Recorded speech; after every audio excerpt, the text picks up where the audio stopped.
En primeiro lugar, quero trasladar todo o noso cariño, toda a nosa solidaridade para os familiares, amigos e achegados de Andrea, unha rapaza de 24 anos, casi 25 anos, que foi asesinada onte en Palmeira, Ribeira, pola violencia machista.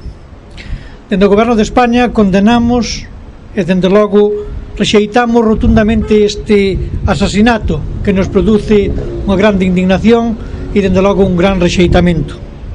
Asegurolles que non imos dar un paso atrás para acabar con esta violencia que nos volve a golpear como sociedade e que nos fai avergoñar como país.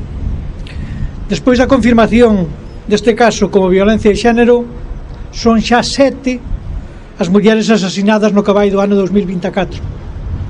En total, 1.247 dende o ano 2005, data na que existen rexistros. Son cifras absolutamente insoportables, inaceptables e que nos avergoñan como sociedade e como pobo. Temos o deber de alzar a voz e loitar para deter esta violencia machista.